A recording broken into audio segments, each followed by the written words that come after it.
사무엘상 23장 1절부터 5절 말씀까지 같이 합독하도록 하겠습니다. 사람들이 다윗에게 전하여 이르되 보소서 블레셋 사람이 그 일날을 쳐서 그 타작 마당을 탈취하였더이다 하니, 이에 다윗이 여호와께 묻자와 이르되 내가 가서 이 블레셋 사람들을 치리이까? 여호와께서 다윗에게 이르시되 가서 블레셋 사람들을 치고 그 일날을 구원하라 하시니, 다윗의 사람들이 그에게 이르되 보소서 우리가 유다에 있기도 두렵거든 하물며 그 일나로 가서 블레셋 사람들의 군대를 치는 일이있까 한지라. 다윗이 여호와께 다시 묻자온대 여호와께서 대답하여 이르시되 일어나 그 일나로 내려가라. 내가 블레셋 사람들을 내 손에 넘기리라 하신지라. 다윗과 그의 사람들이 그 일나로 가서 블레셋 사람들과 싸워 그들을 크게 쳐서 죽이고 그들의 가축을 끌어오니라. 다윗이 이와 같이 그 일나 주민을 구원하니라. 아멘.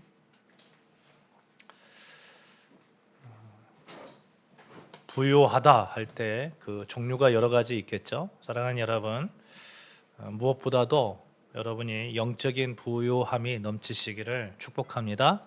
아멘. 하나님의 백성으로 무엇이라고 하더라도 가장 큰 힘이 되고 큰 자산이 되는 것은 영적인 부유함입니다. 이 부유함만 있으면 내게 능력 주시는 자 안에서 내가 모든 것을 할 수 있느니라, 이 다윗의 고백이 고스란히 이 부유함을 소유한, 영적인 부유함을 소유한 자의 것이 되기 때문에 그렇습니다. 사실 우리가 살고 있는 이 시대에 영적인 가뭄의 시대라 해도 틀린 말은 아닐 것입니다. 사람들은 풍요 속에 있는 것 같은데 이전보다 더욱 외롭고 영적인 갈급함 가운데 살아갑니다. 얼마 전에 일론 머스크가 이런 얘기를 했어요. AI 시대에는 전통적인 노후 준비가 아예 필요 없을 수도 있다. 없다가 아니고 없을 수도 있다, 이렇게 말을 했는데, 머스크는 AI와 휴머노이드 로봇이 인간의 노동력을 대체하면 이제 노동력이 무한히 공급되잖아요. 무한히 공급되기 때문에 서비스 가격은 사실상 영원히 될 것이고 초풍요의 시대가 온다. 그 초풍요의 시대가 열릴 것이니까 국가가 주는 기본 소득만으로도 충분히 살아갈 수 있다, 이렇게 얘기를 합니다. 그러니까 현금을 모으려고 하지 마라. 대신 뭘 모아야 되냐면 AI 데이터, 부의 원천이 되는 거죠. 또 로봇이, 이렇게 휴머노이드 로봇이 움직이려면 뭐가 필요합니까? 로봇에게는 전기가 필요하죠. 전기가 로봇이 하루 종일 움직이려면 뭔가 전기가 필요하잖아요. 근데 지금 테슬라나 이런 자동차를 보면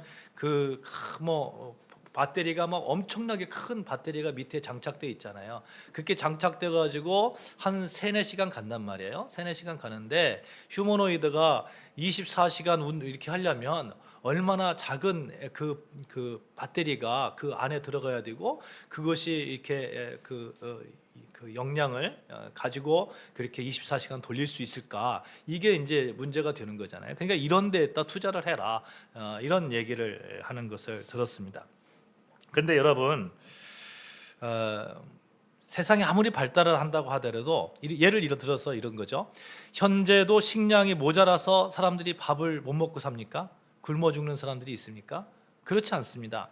풍요롭지만 그 풍요가 골고루 나누어지지 않는다는 거예요. 역사상 한 번도 그런 적이 없습니다.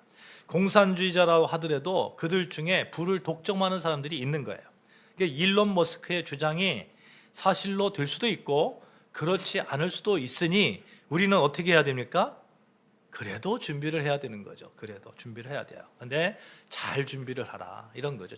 무엇에 우리가 준비를 할 건가, 이런 것들을 우리가 생각을 해야 하는데, 여러분, 무엇보다도 우리는 가장 먼저 선행되어서 준비해야 될 것이 있습니다.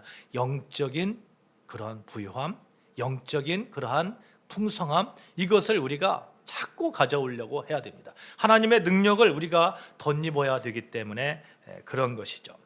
사랑하는 여러분, 이 영적인 부유함이 없으면 아무리 초풍요의 시대가 오더라도 사람은 너무너무 힘든 그런 삶을 살아갈 수밖에 없습니다. 여러분, 지금 우리가 과거보다 더 편리하고 더 풍요로운 세상에 살고 있습니다. 손가락 하나를 가지고 전 세계의 소식을 듣습니다. 안 그렇습니까? 뭐 지금 일어나는 사실, 뭐 저쪽 중동에 일어나는 사실 그냥 손가락 하나만 클릭만 탁 누르면 바로 알 수 있어요. 가고 싶은 곳을 마음껏 오갑니다. 또 온갖 정보들이 넘쳐나요. 요즘은 뭐 영어도 공부 안 해도 된다고 하잖아요. 영어도 안 해도 된다. 이게 이게 귀에다가 이렇게 인이어를 딱 끼고 가서 이렇게 이야기하면 바로 통역이 된답니다. 바로 통역이 되고 이야기하면 바로 또 통역이. 상대편이 이거 끼고 있어야 되겠지만 그런 시대를 살아가고 있습니다. 그런데 여러분, 우리의 속 사람은 안녕하십니까? 이 질문을 던지면 정말 풍요로운가? 풍요 속에 우리는 정말 잘 살고 있는가? 이 질문을 던질 수밖에 없는 거죠. 수천 명의 사람과 연결되어 있어요. 그런데 정작 마음속 깊은 이야기를 할 수 있는 사람, 그 사람이 누구입니까? 급변하고 있는 현재를 살아가고 있는 여러분과 저의 영적 가뭄이 있다는 겁니다. 겉으로는 화려해 보일지 모르나 그 속을 들여다보면 거북이 등껍질처럼 쩍쩍 갈라진 그런 논바닥이 갈라져 있잖아요. 갈라져 있는 그런 우리 마음을 보게 되는 거예요. 열심히 살았는데 왜 이렇게 허전할까 하는 그런 마음 여러분 종종 들지 않습니까? 남들도 다 이렇게 사는 걸까 하는 그러한 공허한 물음들이 문득문득 이렇게 들지 않습니까? 이런 마음이 들 때에 이런 생각을 하는 거예요. 여러분, 내 영혼이 하나님과 얼마큼 멀어져 있는가? 내 영혼이 하나님과 멀어지면 멀어질수록 우리의 마음에 그런 영적인 그런 갈급함이 오는 거예요. 척척 갈라져 있는 그런 모습들이 보이는 거예요. 이런 모습을 묵상하다가 제 마음을 강렬하게 사로잡은 그림 한 점이 떠올랐어요. 바로 17세기 거장 렘블란트가 그린 갈릴리 호수의 풍랑 속의 그리스도라는 작품입니다. 화폭 전체가 막 칠흑 같은 그런 어둠이에요. 칠흑 같은 어둠. 그 파도는 막 휘몰아칩니다. 막 휘몰아치고 먹구름이 있고 조각배 조그마한 배요. 조그마한 조각배에 금방 일어서 부서질 듯한 그러한 위험 속에 있습니다. 제자들 얼굴이 각각인데요. 어떤 사람은 막 공포에 일그려가지고 막 이렇게 떨고 있고, 어떤 사람은 막 돛대를 붙잡고 있고, 어떤 사람은 막 너무너무 울렁거리니까 막 토하고 있고, 막 이런 그런 모습들이 이렇게 그려져 있어요. 어떤 사람은 이제 난 포기했어 그냥 해탈한 듯이 나는 그냥 몰라 이런 사람도 있고요. 갈등과 고난, 절망, 인생의 어두움 너무나도 정직하게 묘사하고 있는 거죠. 그런데 그곳에 예수님이 계세요. 예수님 어떻게 하고 계십니까? 불안합니까? 예수님이 평온한 그런 모습으로 예수님 계신 거예요. 평온한 모습으로. 그런데 그 그림 가운데 빛이 한 줄기 빛이 쫙 비치는 겁니다. 쫙 비쳐요. 가느다란 빛이 막 쭉 비치고 있습니다. 그것이 예수님께 이렇게 비치고 있는 거예요. 그 빛은 거친 풍랑을 가르고 내려와서 공포에 질린 제자들의 머리 위를 비치고 배의 고물에서 평온히 계신 예수님의 얼굴을 선명하게 비치고 있습니다. 렘블란트가 우리에게 말하고 있는 거 이거예요. 여러분 보십시오. 여러분, 인생이라는 캔버스가 아무리 고통의 먹색으로 덮여 있어도 하나님의 은혜라는 빛은 결코 사라지지 않습니다. 오히려 어둠이 짙으면 짙을수록 그 빛은 더 찬란하게 우리 삶의 틈새를 뚫고 들어옵니다. 그렇잖아요, 여러분. 어두우면 어두울수록 빛이 더 잘 보이는 거예요. 그 가운데 빛 가운데 우리와 함께 계신 그 예수님을 바라보면 우리가 영적인 갈급함, 영적인 빈곤에서 탈출할 수 있지 않겠습니까? 세상이 아무리 변하고 어떤 식으로 변해도 우리는 예수 그리스도를 붙들고 있으면, 그 빛 되신 예수님을 붙들고 있으면 우리는 멋지게 이 땅에서 승리하는 그러한 삶을 살아갈 수 있을 것입니다. 오늘 본문에 등장하는 다윗이 렘블란트의 이 어두운 화폭과 같은 그러한 빛을 보는 거죠. 그는 이스라엘 유대란 왕이 되기 전에 지독한 광야의 어두움 위에 던져졌습니다. 사울의 칼날을 피해서 아둘람이라는 캄캄한 동굴 속으로 숨어들었을 때 그는 자기 자신조차도 숨 쉴 수 없는 그러한 두려운 그런 상황이었습니다. 얼마나 두려웠으면 그냥 굴 속에 숨어 들어갔을까요? 다윗의 인생은 그야말로 갈등과 어둠이 압도하는 풍랑 속의 작은 배였습니다. 하지만 바로 그 절망의 현장에 역시 하나님은 다윗에게 여전히 빛을 비추는 그 은혜를 내려주고 계셨던 거예요. 그 은혜를 보느냐, 그 빛을 보느냐, 안 보느냐, 이 차이인 것이죠.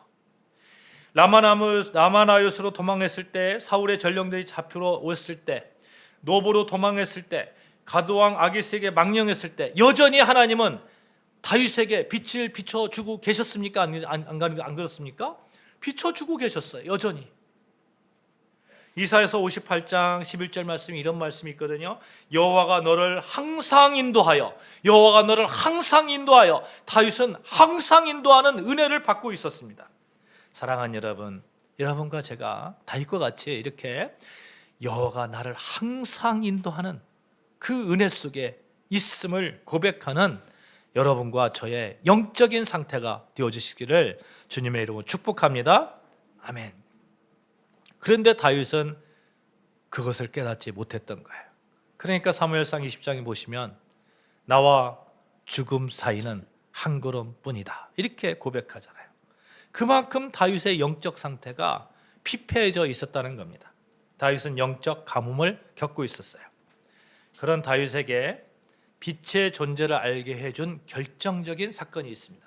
바로 아둘람 굴의 그 사건입니다. 지난주에 우리가 말씀을 통해서 다윗이 아둘람 굴에서 지은 시가 많은 학자들이 시편 142편이다 이렇게 우리가 서로 은혜를 나눴었잖아요. 그 내용을 살펴보았습니다.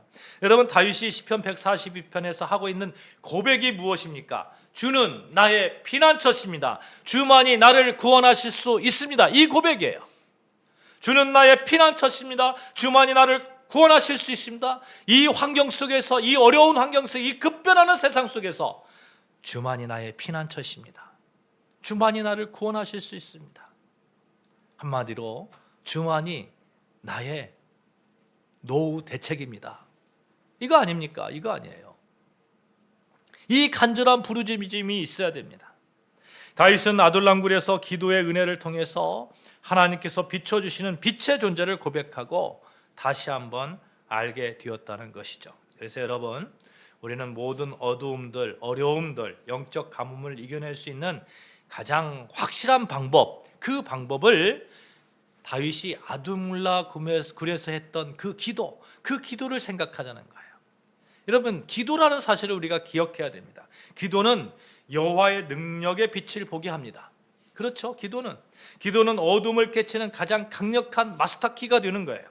물이 없으면 죽듯이 기도가 없으면 어둠은 그대로 어두움으로 남습니다. 어둠이 있으면 그 가운데서 기도하는 거예요. 그러면 빛이 보입니다. 빛이 보여요. 이렇게 기도가 어둠 속에서 빛을 보게 하는 강력한 하나님의 선물이고 하나님의 은혜를 덧입는 강력한 보증이 되는데, 문제는 기도를 어떻게 잘 할 것인가, 이 문제가 대두되는 거죠. 오늘 본문 2절 다윗의 기도 가운데 우리가 그 해답을 알 수 있어요. 여러분, 무엇보다도 우리의 기도가 하나님의 절대 주권을 인정하는 기도가 되어야 될 줄로 믿습니다. 아멘. 기도는 단순히 내가 원하는 것을 나열하는 것이 아니는, 내가 원하는 것을 나열해 가지고 하나님께 이렇게 기도하는 것은 그걸 뭐라고 하냐면 청구서, 하나님한테 청구서를 주는 거예요. 청구서. 본문 2절 한번 읽을까요? 2절 같이 봉독합니다. 시작. 이에 다윗이 여호와께 묻자와 이르되 내가 가서 이 블레셋 사람들을 치리이까? 여호와께서 다윗에게 이르시되 가서 블레셋 사람들을 치고 그 일날을 구원하라 하시니. 사울에게서 쫓겨난 다윗, 두 가지 아주 절망적인 소식이 들렸어요. 하나는 사울이 아히멜렉을 비롯한 85인의 제사장들을 다 죽였다는 거예요. 얼마나 마음이 아팠을까요? 나 때문에 다 죽었는데 하는 그런 마음이 있을 거 아니에요. 또 하나는 블레셋 군대가 그 일날을 침범하였다는 것입니다. 그 일날은 그 자기 동족들이 사는 곳이에요. 그러므로 그들을 위해서 싸우는 것은 당연합니다. 어떻게 보면 다윗이 이렇게 생각할 수도 있어요. 다윗이 지난번에 실수가 있었잖아요. 다윗이 이제 사울에게서 도망해가지고 그 아히멜렉에 갔는데 왜 왔냐? 그러니까 뭐 사울이 나에게 비밀리에 뭐 이렇게 임무를 주었습니다. 그래서 내가 혼자 왔습니다. 이렇게 거짓말했잖아요.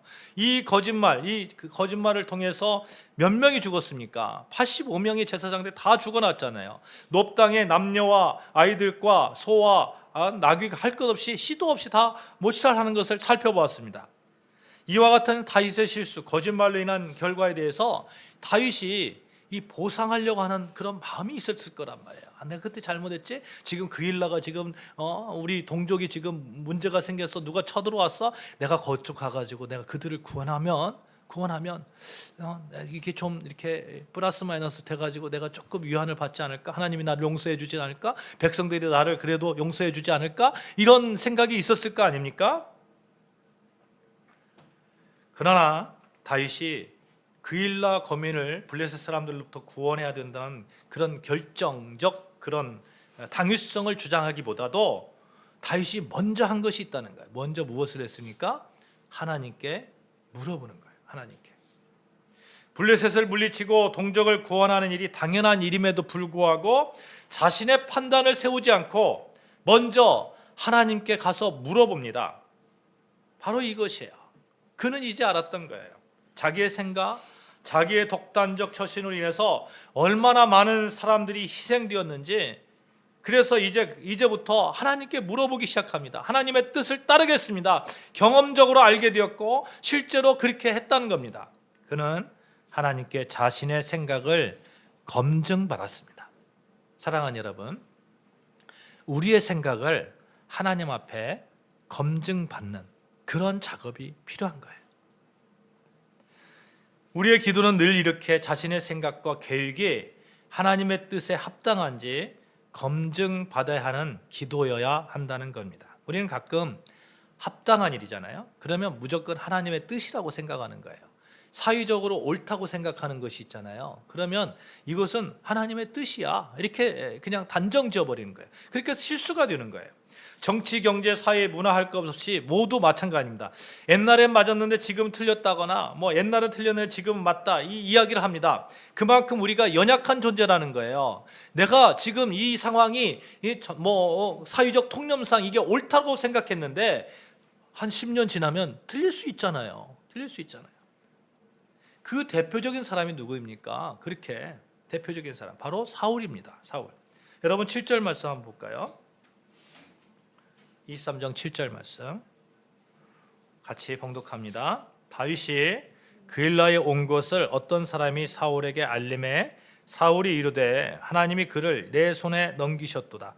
그가 문과 문 빗장이 있는 성읍에 들어갔으니 갇혔도다. 사울은 다윗이 그일라 거민을 구하러 왔다는 소식을 듣고 하나님께서 다윗을 그일라에 가뒀다, 이제 하나님께서 다윗을 나한테 주셨다, 이렇게 생각하는 거예요. 여러분, 이게 착각이에요, 아니에요? 착각입니다. 착각이에요. 14절 말씀을 제가 봉독할게요. 다윗이 광야의 요새에도 있었고 또 십광야 산골에도 머물렀으므로 사울이 매일 찾되 하나님의 그를 그의 손에 넘기지 아니하시니라. 하나님이 넘기지 않는 거예요. 사울은 매일 찾는 거예요. 매일. 사울이 7절에서 뭐라고 합니까? 하나님이 다윗을 나에게 넘겨주셨어.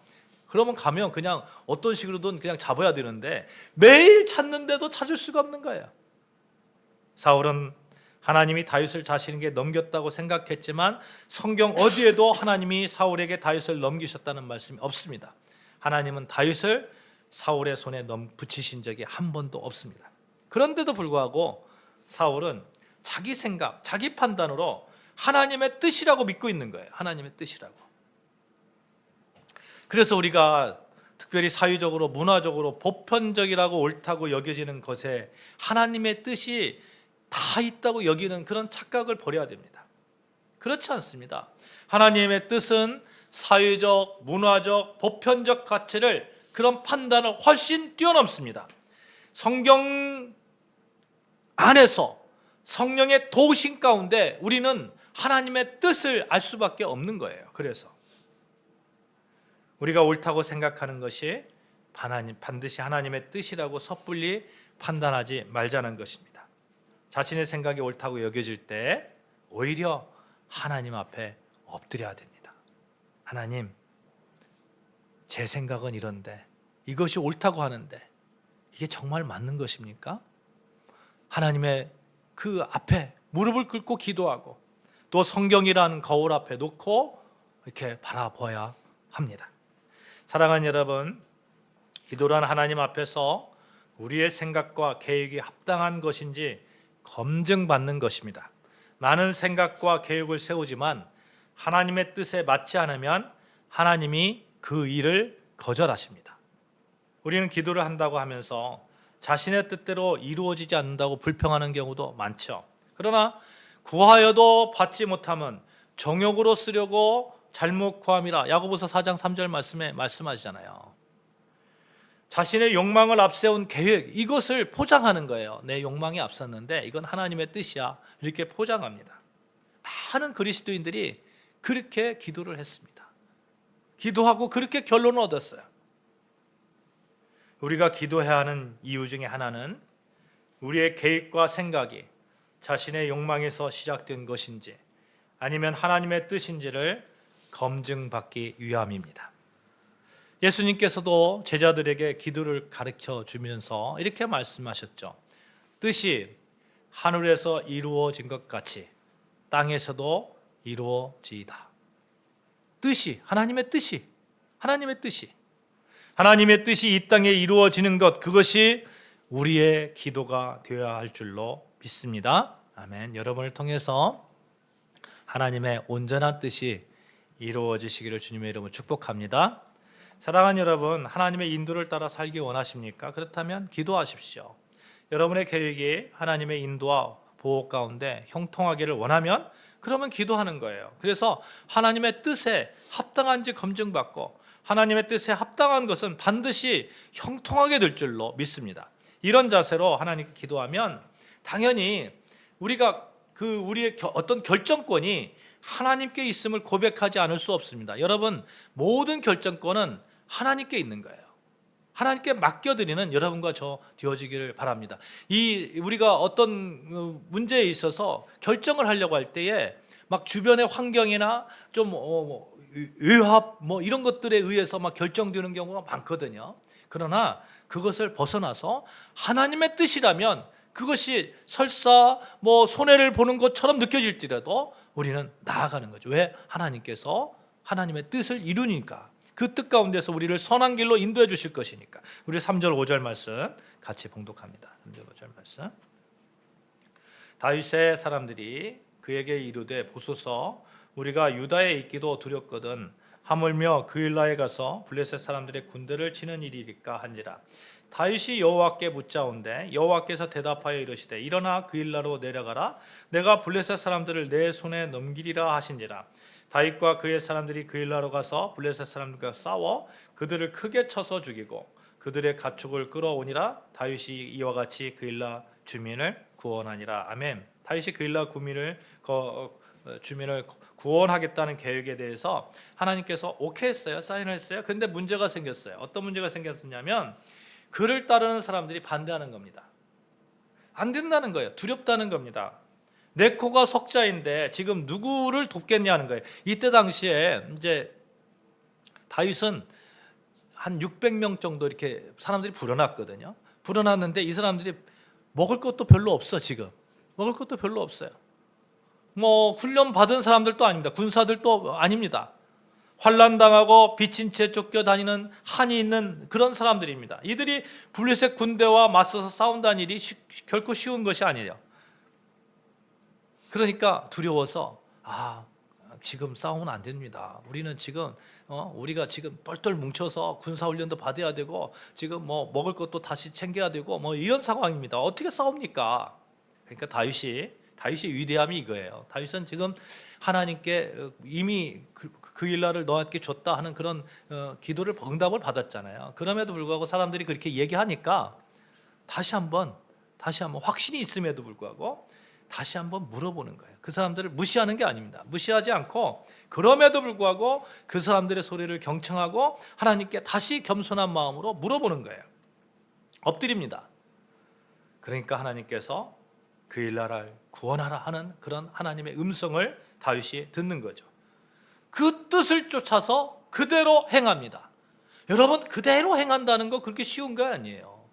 내가 만약에 백성들이 600명 나를 따르는 사람들이 지금 오합지졸이에요. 오합지졸이고 저쪽 어떤 군대하고 전쟁을 해야 되는데 하지 맙시다. 지금 우리는 너무 힘듭니다. 근데 내가 하려고 그래요. 내가 지도자로서 하려고 그래요.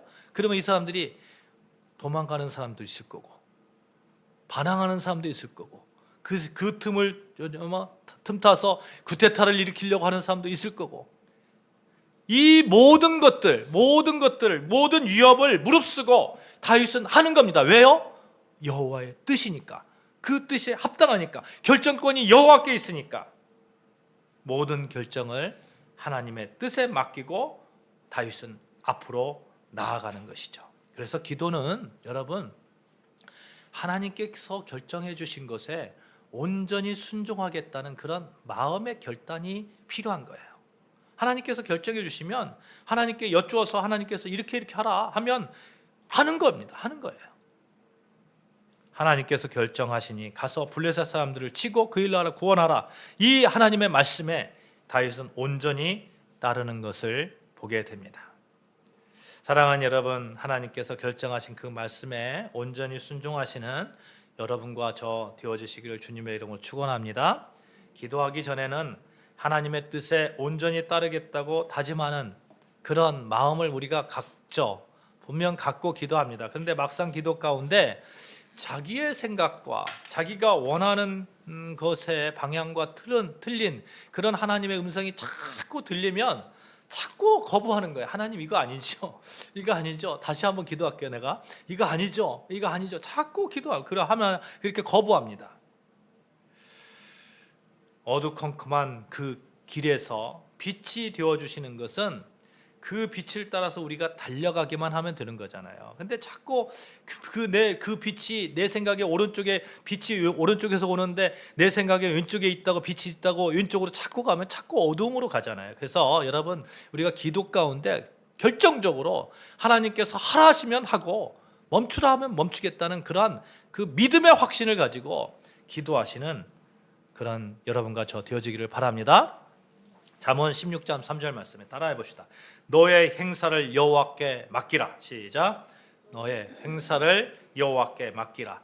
그리하면 너의 경영하는 것이 이루리라. 시작. 그리하면 너의 경영하는 것이 이루리라. 너의 행사를 여호와께 맡기라. 그리하면 여호와께서 이루어 주신다는 겁니다. 하나님께 결정권을 드리고 하나님이 결정하신 대로 따르면 모든 일이 형통하게 될 것입니다. 이렇게 하나님의 뜻에 대한 확신의 믿음이 생기면 그 다음에는 하나님께서 결정하셨으니 그 일에 대해서 최선을 다하는 모습을 우리가 보게 되는 거죠. 믿음은 일을 하게 합니다. 믿음은 성실하게 합니다. 그래서 기도는 다른 말로 해서 기도하는 자는 성실합니다. 믿음은 아멘 하십시오. 아멘. 여러분, 공부하는 학생들 있잖아요. 공부하는 학생들이 믿음을 가지고 하나님, 제가 이렇게 공부합니다. 하나님께서 이루어 주실 줄 믿습니다. 이 믿음을 가지고 공부하면 성실하게 할 수밖에 없어요. 공부할 수밖에 없어요. 본문 3절 제가 다시 읽겠습니다. 다윗의 사람들이 그에게 이르되 보소서, 우리가 유다에 있기도 두렵거든 하물며 그일라에 가서 블레셋 사람들의 군대를 치리이까? 우리가 어떻게 블레셋을 침공할 수 있습니까? 이렇게 얘기하는 거죠.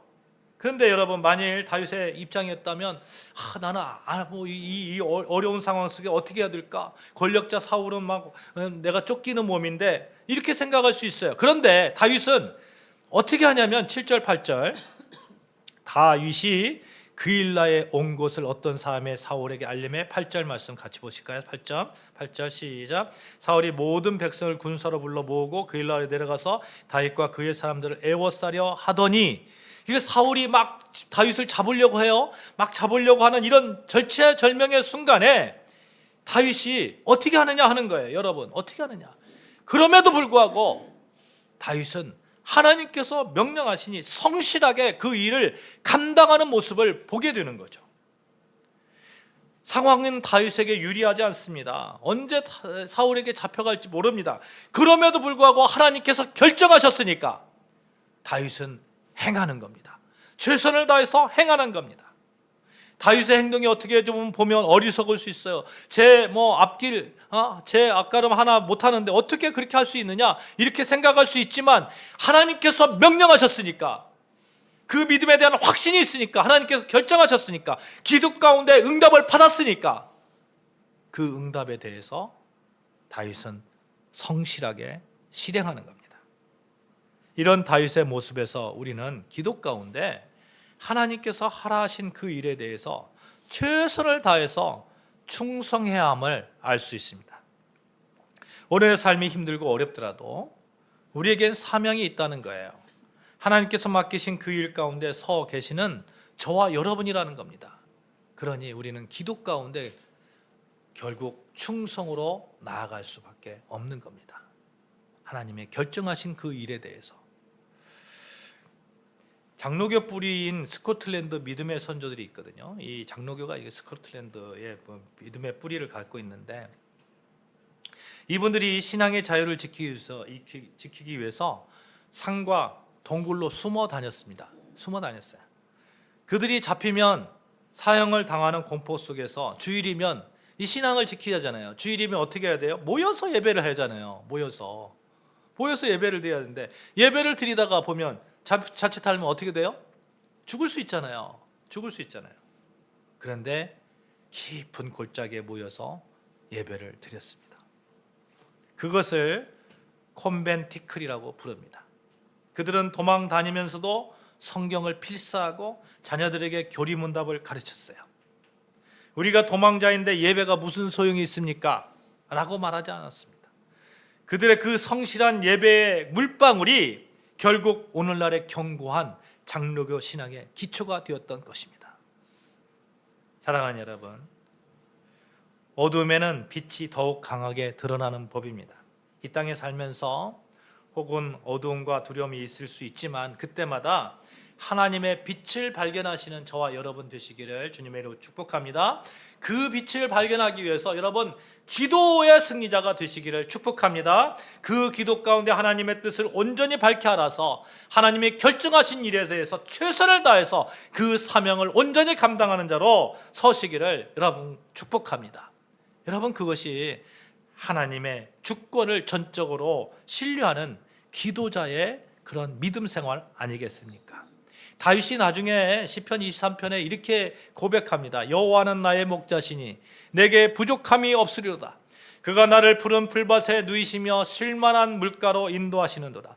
내 영혼을 소생시키시고 자기 이름을 위하여 의의 길로 인도하시는도다. 내가 사망의 음침한 골짜기로 다닐지라도 해를 두려워하지 않는 것은 주께서 나와 함께 하심이라. 주의 지팡이와 막대기가 나를 안위하시나이다. 온전한 기도 가운데 다윗의 이 고백이 여러분과 저의 고백이 되어줄 줄로 믿습니다. 그렇게 축복합니다. 기도하시겠습니다. 하나님 아버지,